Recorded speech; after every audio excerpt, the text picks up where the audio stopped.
Hər kəsə salam, kanalıma xoş gəlmisiniz. Bundan sonra kanalımda yeni bir formata başlayırıq. Sırayla Azərbaycan filmlərinin və dünya filmlərinin kanalda danışacağıq. Filmlər haqqında olan fikirlərimi sizinlə bölüşəcəm.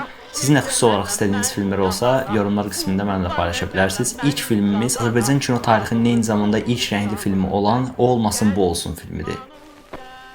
Gedin qaziyə deyin ki, bu arvadın kəbinini mənim üçün kəsin. Bax, bu başqa məsələ. Neynək? O olmasın, bu olsun. Hüseyn Seyidzadənin rejissorluq etdiyi bu film 1956-cı ildə çəkilib. Əsərin orijinalı 1910-cu ildə Üzeyir Hacıbayev tərəfindən yazılıb. İndi çəkəcəyik filmə.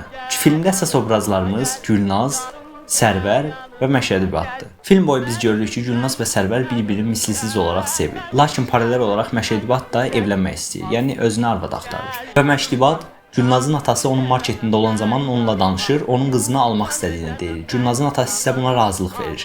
Beləcə Gülnaz Məşədibada ər gedəsi olur. Lakin Gülnaz Məşədibadı nə xarici görünüşünü bəyənir, nə də onun pulunu istəyir. Sərvərə bunu danışdıqda, Sərvər onun öhdəsindən gələcəyini Gülnaza desə də, onun nə var dövləti var idi, nə də ki evi. Sadəcə tələbə idi. Lakin Sərvər yenə də ümidini itirməyərək Gülnazın atası ilə danışır və atası ona anlayış göstərir. Elə bu zamanlar Məşədibad daha öncədən Gülnazla Sərvəri bir yerdə görmüş və tədirgin olmuşdu. O, şəhərin qoçuların və yazarların başına yığıb Sərvər Gülnazın atasının yanına gedir. Cəmiyyətin böyük etirazını görən Gülnazın atası Sərvəri Gülnazın dayısı olaraq tanıdır və beləcə işin üstü müvəqqəti olaraq örtüb-bastırı olunur.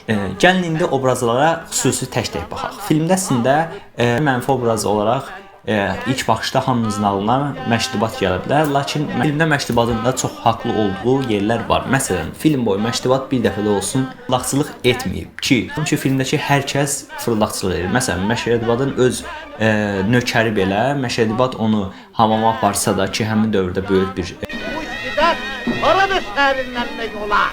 Hamamda! bir şey idi. Piruz onu məclisə aparır, özü ilə gəzdirir, lakin yenə də nökəri bundan şikayətlənir. Piruz ətrafda gördüyümüz qoçular, yazarlar hamısı Məşədibada puluna görə yaxınçılıq edir. Əlavə olaraq Gülnazın atası özü də qızını pulla Məşədibada satır. Və Məşədibad sadəcə pulu ilə arvad almaq istəyən bir insan olaraq, əlbəttə indi yaş fərqi var, burada böyük nədənlər var, indi oralara gələcək. Məşədibadın bir monoloqu var ki, bu monoloqda görürük ki, Məşədibad bundan əvvəl də, yəni burada deyir ki, olmaz başqa arvad alaram, bu da o sözündən çıxar, bunu da öldürərəm, başqa arvad alaram. Yəni Arvad ərindən nə qədər çoxlu kötək versə, o qədər yaxşı. bu da o deməkdir ki, Məşədibad bu əməlini dəfələrlə edib, Gülnaz onun ilk həyat yoldaşı deyil.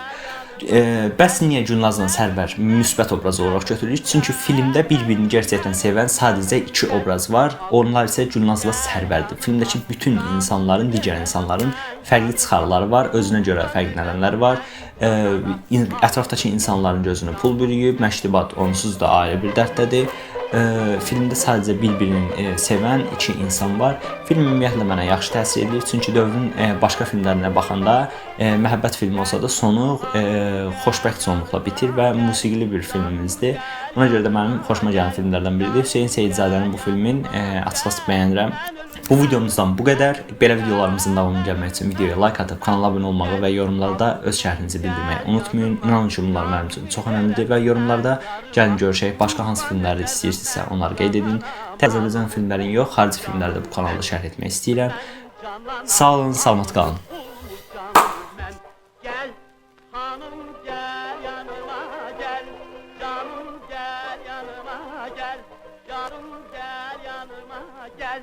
Mən ölüm, gel, mən